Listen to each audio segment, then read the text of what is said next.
Hello meet miss Mithun. நான் தான் Mithun stall சேனலுக்கு உங்களை வரவேற்கிறேன். இன்னைக்கு என்ன பார்க்க போறோம் அப்படின்னா, நம்மளோட டாக்டர் பிபிடி திவாகர் அவர்கள் இன்ஸ்டாகிராமில் புதுசாக ஒரு பேஜ் ஆரம்பிச்சிருக்காரு. ஆனால் அதை பற்றி வெளியே சொல்ல மாட்டேங்கிறாரு. ரிப்போர்ட் அடிச்சு தூக்கிடுறானுங்கன்னு தெரிஞ்சிருச்சுட்டு அந்த பேஜ் எனக்கு ஒரு ஃபாலோவர் அனுப்புனாங்க. பாருங்க ப்ரோ, இந்த பேஜில் இருக்க ரீல்ஸ்க்குலாம் ரியாக்ட் பண்ணுங்க ப்ரோ அப்படின்ட்டு.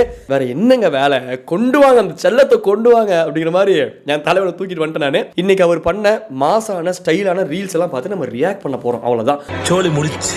சும்மா எல்லாத்துக்கும் பொழுதுனிக்கு எங்க அண்ணனை கலாச்சிக்கிட்டு இருக்கிறது, ஓட்டுறது, திட்டுறதுலாம் இருக்க வேண்டாம். ஒரு மனுஷனுக்கு உண்மையான டேலண்ட் இருந்தால் அதை அக்செப்ட் பண்ணிக்கிற அளவுக்கு உங்களுக்குலாம் ஒரு மனசு இல்லையே, பெருந்தன்மை இருக்காதே.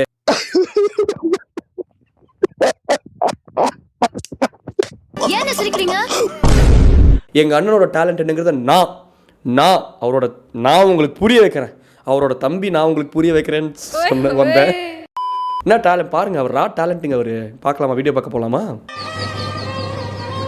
ஹாய் அல்னி. ஹாய் ஆல்னே. ஏண்ணே ஒரு கொஞ்சம் ரொமான்டிக்காக புரியுதுண்ணே. நீங்கள் ரொம்ப ரொமான்டிக்காக பேசினா பொண்ணுங்க அப்படியே ஹார்ட் அட்டாக் வந்து மயங்கி விழுந்துருவாங்க, ஹாஸ்பிட்டல் தூக்கிட்டு ஓடணும்.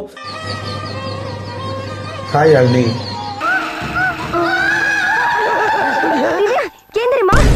அதுக்கு அவசரம் தான் கொஞ்சம் ரகடாக பேசுங்கன்னு புரியுது. ஆனால் ரொம்ப யாழ்னி அப்படி இருக்குண்ணே கொஞ்சம். அதுக்கு தான் I am doctor D Diwakar BPT. நான் உன்னை விரும்பல. சரி கிளம்பு. இல்லை கிளம்புன்ட்டேன், விரும்பல. இல்லை இப்போ என்னத்துக்கு இங்கே நிற்கிற நீ? எங்கள் அப்பா கல்யாணத்தில் போய் போஸ் கொடுக்குற, எனக்கு வந்து ரோஸ் கொடுக்குறங்கிற மாதிரி ஒரு குட்டி புள்ளைய விடுறது கிடையாது. அரோரா மணக்குதுடா அப்படின்னு சொன்னவர் தானே எங்கள் மன்மத குஞ்சு. அப்போ இதெல்லாம் பண்ண தான் செய்வார். பாருங்க, உன் மேலே ஆசைப்படல. கிளம்புன்ட்டேன். விருப்பம் இல்லைங்கிற, ஆசைப்படலைங்கிற, என்னையா வேணும் உனக்கு? எங்கே 12B பஸ் வேணுமா? கீழ்பாக்கத்துக்கு போகுது, இந்த 10 ரூபா டிக்கெட் காசு கூட கொடுக்குறேன்டா. ஃபீமேல் பஸ்ஸில் இலவசமாக கூட உன்னை ஏற்றி விட்றேன். கிளம்பியா, எதுக்கியா இங்கே நிற்கிறேன்னு மாதிரி தான் அந்த பிள்ளைங்களுக்கு தோணலாம். ஆனால் எங்கள் அண்ணன் ஒரு ரொமான்டிக் குஞ்சுங்கிறது அவங்களுக்கு தெரியும். சரி அண்ணா நீங்கள் பண்ணுங்க, அவளுக்கு கிடக்கிறதுக்கு ஸ்மால் ஃபெலோஸ் நீங்கள் பண்ணுங்கண்ணே. நீ அழகாக இருக்கேன்னு நான் நினைக்கல. பட் ஆமாம், நான் தான் அழகாக இருக்கேன்னு எனக்கு ஒரு நினைப்பு இருக்குது. இந்த உலகத்திலே நான் தான் அழகு, அது வேறு விஷயம். பட் சொல்கிறேன் நான் ரொம்ப அதுதானே நம்ம அண்ணன் எப்பயுமே சொல்லுவார். ஏன்னா அவர் அழகு தானேங்க, அதுதானே அவர் சொல்கிறாரு. தப்பு இல்லையே, தப்பு இல்லை. சொல்லுங்கண்ணா, நீங்கள் சொல்லுங்கண்ணே. இதெல்லாம் நடந்துருமோன்னு பயமாக இருக்குது. எதில் நடந்துருமோன்னு பயமாக இருக்குது? BP, sugar. நீங்கள் நடக்கலைன்னா தானே உங்களுக்கு பிரச்சனை வரும். நடந்துருமோன்னா நீங்கள் பயப்பட வேண்டாம். நீங்கள் நடந்தீங்கன்னா பயப்படவே வேண்டாம். கொஞ்சம் நடக்க ஆரம்பிங்க. வயசாச்சு, மூட்டு வலிக்குது, மூட்டில் தேஞ்சு போகும்ல, அதெல்லாம் கொஞ்சம் காப்பாற்றுறதுக்கோசம் சொல்கிறது. அது வேற. இப்போ இந்த ரொமான்டிக் டிஸ்கஷனுக்குள்ளே வருவோம். அதில் எங்கள் அண்ணன் தான் கிங்கு. இப்போ பண்ணுவார் பாருங்க. யோசிச்சு சொல்லு.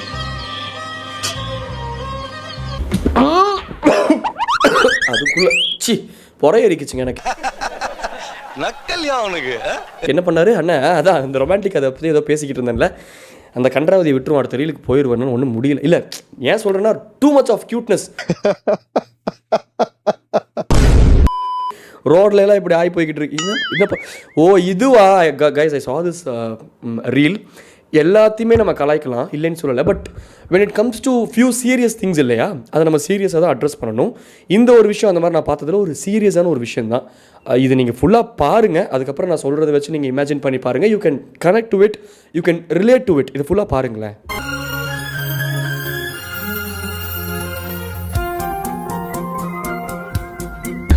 இதுதான் இந்த ஹியூமன்ஸோட புத்தி அப்படிங்கிறது. நான் வந்து உங்களுக்கு ஒரு இன்சிடென்ட் சொல்கிறேன். இந்த சென்னையில் கடற்கரை ஓரங்களில் சில பெண் ஆமைகள், பிரசவமாக இருக்கக்கூடிய பெண் ஆமைகள் முட்டையிடுறதுக்காக கரைக்கு வரும் அப்படிம்பாங்க. டேர்ட்டில் மராத்தான் அப்படிம்பாங்க. அந்த குட்டிகள்லாம் வந்து பொரிச்சதுக்கப்புறம் கடலை நோக்கி போகும். நிறைய அப்டக்கிள்ஸ் வராமல் ஹியூமன்ஸ் வந்து ஹெல்ப் பண்ணுவாங்க அந்த ஆமை குட்டிக்கெல்லாம். ஆனால் இந்த இடத்துல ஒரு பிரசவமான ஆமை அழுகுது அப்படின்னு தெரிஞ்சுமே இந்த இடத்துல ஹியூமன்ஸ் ஃபோட்டோகிராஃப் மட்டும்தான் எடுக்கிறாங்க. நோ இன்டர்வென்ஷன் ரூல் அப்படின்னு ஒரு ரூல் இருக்குது இந்த நேஷனல் ஜியோகிராஃபிக் ஃபோட்டோகிராஃபர்ஸ் இல்லை டிஸ்கவரியில் இருக்கவங்களுக்குலாம். நோ இன்டர்வென்ஷன் அப்படின்னா anything happens in the wild is meant to be wild. அதுக்குள்ளே நம்ம போய் இன்டர்வென்ட் பண்ணக்கூடாது, தடுக்கக்கூடாதுன்னு ஒரு ரூல் இருக்குது. அந்த ரூல் இருந்தாலுமே அந்த ஒரு பெண் ஆமைக்கு கருணை காமிச்சிருக்கலாம். அது கொஞ்சம் பிரசவத்தில் வேறு இருக்குது, நடக்க முடியாமல் படுத்து உருண்டுட்டு இருக்குது அப்படின்ட்டு. இது வந்து ஒரு இன்சிடென்ட் கைஸ், இதை நம்ம தள்ளி வச்சுருவோம். இப்போ நம்ம அண்ணன் பண்ணதுக்கு நம்ம ரியாக்ட் பண்ண போகலாம். ஓகேவா?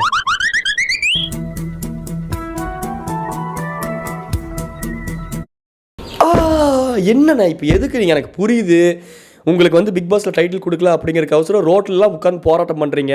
உட்காந்து போராட்டம் பண்ணுறதை தாண்டி உருண்டெல்லாம் போராட்டம் பண்ணுறீங்க, வேண்டான்னு சொல்லலை. ஆனால் ஆள் நடமாட்டமே இல்லை ரோட்டில் அங்கிட்டு இங்கிட்டு உருண்டுகிட்டு இருந்தீங்கன்னா ஆமான்னு நினச்சி ஏதாச்சும் போலீஸ் டிபார்ட்மெண்ட் பிடிச்சி போயிட போகுதுண்ணே. ஃபாரஸ்ட் டிபார்ட்மெண்ட் சாரி, எனக்கு பார்த்துண்ணே உஷாராக இருங்க. இப்போ தான் நான் ஒரு கதை சொல்லிக்கிட்டு இருந்தேன் என்னோடய சப்ஸ்கிரைபர்ஸ்க்கு. ஒரு ஃபீமேல் டேர்ட்டிலோட வலி மிகுந்த ஒரு கதை. அதுக்காக சொல்கிறேன், பார்த்துண்ணே ஃபாரஸ்ட் டிபார்ட்மெண்ட் உங்களுக்கு பிடிச்சி போயிடுச்சுன்னா அப்புறம் எங்கேயாச்சும் காட்டுக்குள்ளே ரிலீஸ் பண்ணிடுவாங்க. அப்புறம் ஆம்பளை ஆமைங்களாம் உங்களை பார்த்து பண்ணிரு போதுண்ணே. அதுக்கு தானே சொல்கிறேன், புரிஞ்சுக்கோங்கண்ணே. செடி முளைக்குதா? எனக்கு புரியல. அவர் என்ன பேச்சம்பழம் கொட்டையா அவர் மேலே செடி முளைக்கிறதுக்கு? அது மரத்தில் போட்டிருக்கீங்க அந்த கொட்டையை. எப்போ மண்ணில் போட்ட வச்சு கொட்டை செடி முளைக்கும்? கடவுளே, I have very much of crooked thinking. இதுக்கு மேலே நான் பேச விரும்பல. அடுத்த ஒரு ரியாக்ஷன் பார்க்க. என்னென்ன தரைய போய் ஆய் வர மாட்டேங்குதா? காலங்காலத்தில் கொள்ளைக்கு வந்திருக்காருங்க அவர் ஆய் போகலான்ட்டு. சரி, இன்னைக்கு கான்ஸ்டிபேஷன் ஆயிடுச்சு, ரோட்டில் அங்கிட்டு இங்கிட்டு உருண்டாச்சு முக்கி பார்ப்போம் அப்படின்ட்டு உருண்டுக்கிட்டு இருக்காருங்க. It is kind of massage. ஆய் வருதுடா ஆய் வருதுடா ஆய் வருதுடா டேய், ஆய் வருதுடா ஆய் வருதுடா ஆய் வருதுடா டேய், ஆய் வருதுடா ஆய் வருதுடா. அது இந்த ரோட்டில் கரெக்டாக அந்த கல்லுலலாம் வந்து அங்கங்கே வயிற்றுல குத்தி உள்ளுக்குள்ளே அந்த கான்ஸ்டிபேஷன் இல்லாத அளவுக்கு அது ஒரு கைண்ட் ஆஃப் கான்ஸ்டிபேஷன் மசாஜ். அதுதான் பண்ணிட்டு இருக்காரு. Is a doctor, basically doctor இல்லையா? இதெல்லாம் பார்த்து ஜட்ஜ் பண்ணாதீங்க ப்ளீஸ். இன்னும் போலீஸ் பக்கத்துலேயே நிற்கிறார் அண்ணன். பிடிச்சிட்டு போக போகிறானுங்களா? பயந்துடாதீங்களா? இல்லை, எனக்கு புரியல. ஏங்க அவர் ஆக்டிங்கை பார்த்து யாருங்க இம்ப்ரெஸ் ஆகாமல் இருக்கா, பயப்படாமல் இருக்கா?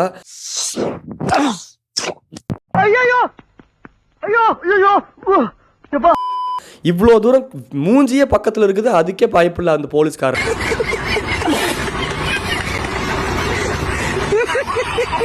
அப்புறம் இனிமேல் அந்த பயப்படுறது இல்லை. ஒரு ஆல்ரெடி ஒரு விஷயமே நடந்துருச்சு, அதுக்கே போலீஸ்காரர் பயப்படல. இனிமேல் எப்படி பயப்படுவார்? நீங்கள் பண்ணுங்க திவாகர். அவர் டேலண்ட் தெரியாமல் பேசாதீங்க டே. ஆனால் நீங்கள் பண்ணுங்க. அன்னியன் படத்தில் எனக்கே பக்குன்னு பயமாயிருச்சுண்ணே. இப்போ நான் கத்துனதெல்லாம் கீழ் வீட்டிலாம் நான் அவங்களுக்கு பழகிருச்சு.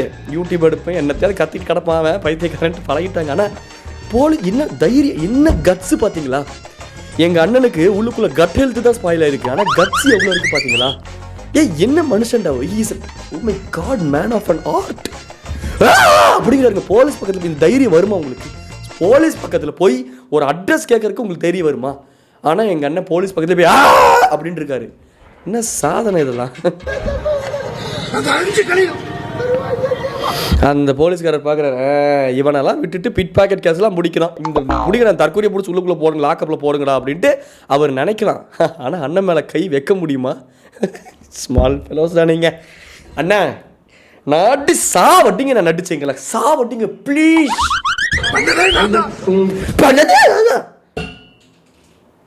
ஹெட்செட்லாம் எங்க பறந்து போயிருச்சுங்க, அதனால நான் என்னை சொல்லியிருப்பேன். நான் கொஞ்சம் மென்டல், எந்த நேரத்துல என்ன பண்ணுவேன்னு எனக்கே தெரியாது. போங்கடா.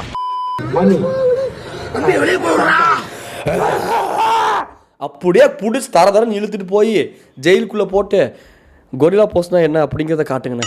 அப்போ தான் போலீஸுக்கு கொஞ்சமாச்சு ஒரு பயம் வரும்.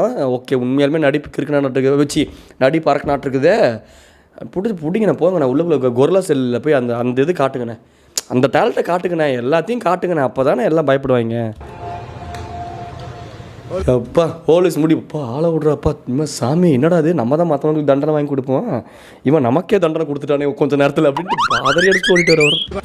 இவர் வந்து இப்ப பண்றாருல, நிறைய பேர் பாசிட்டிவா போடுவாங்க. சரி, ஓகே, உண்மையாலுமே சொல்றேன். எதுக்காக தற்கூரி அப்படின்னு சொல்ல போறீங்களா? பொழந்துருவேங்க அண்ணன் ஏதாவது சொன்னீங்கன்னா அப்படின்னா. அண்ணன் அங்க பாரியா என்ன ஸ்டைலா நிக்கிறாரு அந்த மனுஷன். வாங்கம்மா வாங்க, எங்களது வாகனத்துல பழைய இரும்பு, பழைய தகரம். இவர மாதிரி இன்னைக்கு ஒரு வருஷத்துல வேர்ல்டு லெவல் வைரல் ஆனவங்க யாருமே உண்மையா பொய்யா அப்படின்னு நீங்க ஃபேக்டை வந்து ஸ்டேட் பண்றதுனால அந்த ஃபேக்ட் பெருமையா மாறிடாது. இப்போ நான் என்ன சொல்றேன், என் ஃப்ரெண்டு வந்து தெரியாம சாணின்னு தெரியாம அதை எடுத்து சாப்பிட்டான் ஸ்பெகட்டின்னு நினைச்சு. அந்த அளவுக்கு தான் என் ஃப்ரெண்ட்ஸுக்குலாம் அறிவு இருக்குது, எனக்கும் அம்பிட்டு தான் இருக்குது. அது வேற விஷயம் சொல்றேன்.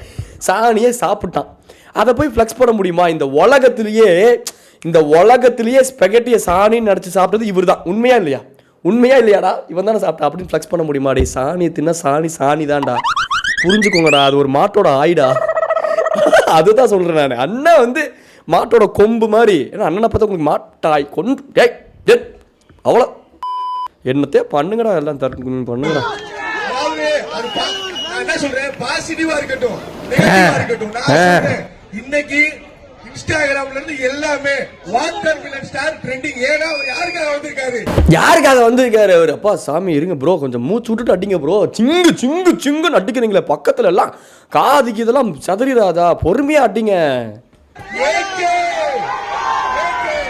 உண்மையாலுமே ஒரு மனுஷன் வாழ்க்கையை வெறுத்து ரேசிங் பக்கம் போய் கேம்ப் ஆடுலாம் போய் அதில் ஒரு சர்ச்சையில் மாட்டி வாழ்க்கையை அந்த மனுஷன் ஒதுக்கிக்கிட்டாரு. அதுக்கு காரணம் இப்போ புரியுதா? ஏன்டா யார் கூட கம்பேர் பண்ணுறதுன்னு தெரியலையா? இல்லை எனக்கு புரியவே இல்லை சீரியஸாக.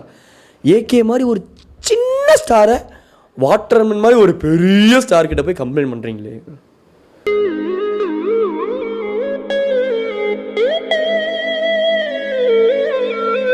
கம்பேர் பண்ணுறீங்களே உங்களெல்லாம்.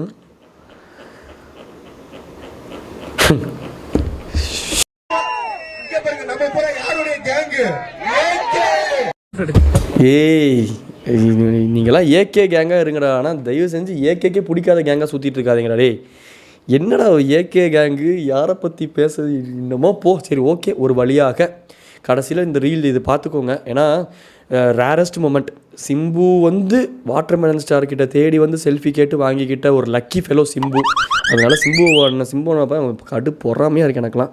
அந்த காட்சிகளை நீங்களே பார்க்க போகிறீங்க.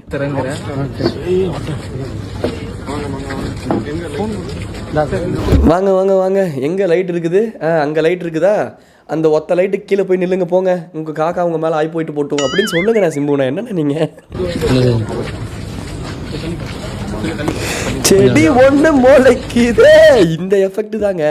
வாட்டர்மெலன் ஸ்டார் மாதிரி ஒருத்தர் கூட சிம்பு வந்து ஏதோ செல்ஃபிலாம் எடுத்துக்கிட்டாரு அப்படின்னே சரி சிம்பு அவர் கொஞ்சம் ஃபேமஸ் ஆகட்டும் அப்படின்ட்டு அந்த நடு ரோட்டில் உருண்டுக்கிட்டு இருந்தார் பிரசவமான ஆமையாட்டம். அது சிம்புவை ஃபேமஸ் ஆக்கி விட்றதுக்காக வாட்டர்மெலன் போனால் போதுன்னு பண்ணேன். செடி ஒன்று மொளைக்குதே மன்மதன் மாதிரி பண்ண ட்ரை பண்ணேன். சில கன்றாவதிகள் காட்சிகள் அது சிரிப்பு தான். அந்த சிரிப்பு தான் நான் சிம்புக்கு சொன்னேன் அழகா இருக்குன்ட்டு.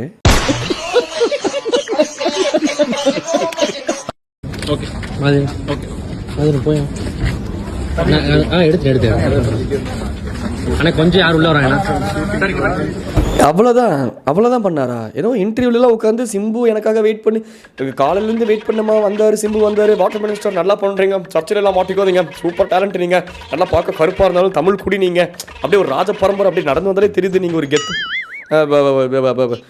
அப்படியே க்யூட்டாக ஆண்டி தான் நீங்கள் அப்படின்னு சிம்பு சொன்னாருமா அப்படின்னு சொல்லிட்டு இவர் என்னங்க ஃபோட்டோ எடுத்துட்டு நகரங்கட்டு அங்கே அந்தாண்ட போ அப்படின்ட்டு என்னடா ஒரு செகண்டில் அனுப்பிச்சிட்டாரு. எது ரியாலிட்டி என்ன ஒன்றுமே புரியலையே. கவனிச்சிங்களா? நல்லா கவனிச்சிங்களா? சிம்பு என்ன தெரியுமா சொன்னார்? சர்க்காஸ்டிக்காக சொல்லியிருக்காருங்க, உங்களோட வாழ்த்துக்களை கொடுத்ததுக்கு ரொம்ப நன்றி அப்படின்ட்டு கிண்டல் பண்ணியிருக்காருங்க அந்த மனுஷன் நக்கல் இல்லை. எனக்கு புரியல. சிம்பு அவர்களே, வாட்டர்மெலன் ஸ்டார் மாதிரி ஒரு ஸ்டார் கூட நின்று ஃபோட்டோ எடுத்துட்டு வாட்டர்மெலன் ஸ்டாரையே நக்கல் பண்ணுறதுக்கு உங்களுக்கு தைரியம் வந்துடுது இண்டஸ்ட்ரியில் இருந்துக்கிட்டு. எங்கள் அண்ணன் இன்ஃப்ளூயன்ஸ் பற்றி உங்களுக்கு தெரியாதே, அவருக்கே தெரியாது.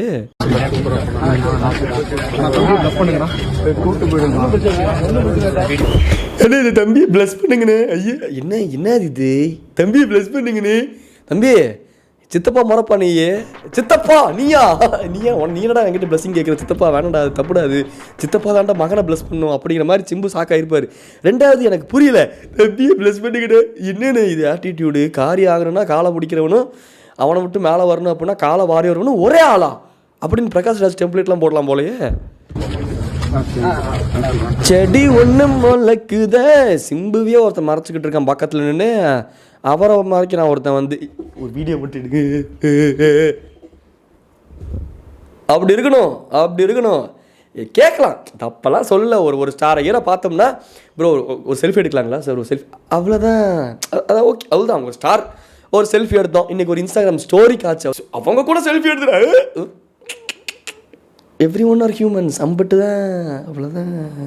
புரிஞ்சுக்கோங்கடா பரமா. இந்த ஒரு உன்னதமான ஒரு விஷயத்தை உணர்த்துறதுக்காக தான் சிம்பு மாதிரி ஒரு சின்ன ஸ்டார் கூட வாட்டர்மெலன் ஸ்டார் ஃபோட்டோ எடுத்து போனால் அப்போ ஃபோட்டோ எடுத்து அதான் எங்கள் அண்ணனோட பெருந்தன்மைங்கிறது. எங்கள் அண்ணன் அதனால தான் எங்கள் அண்ணன் பெருந்தன்மைங்கிறது. ஸ்மால் பாய்ஸ் விடுங்கண்ணா உங்கள் அருமை யாருக்கு தெரிய போகுது? எங்களுக்கு தெரியும், எனக்கு தெரியும். முதல்ல நாங்கள் மீட் மிஸ்டர் மித்தோன். இந்த வீடியோ உங்களுக்கு பிடிச்சிருந்துச்சுன்னா உங்கள் ஃப்ரெண்ட்ஸ் அண்ட் ஃபேமிலிக்கு ஷேர் பண்ணுங்கள், சப்ஸ்கிரைப் பண்ணலாம் வச்சுக்கோங்க. டாடா பாய், டாடா பாய். செடி ஒன்று மொளைக்குதே, ஆமாம் ஒன்று உருளுது.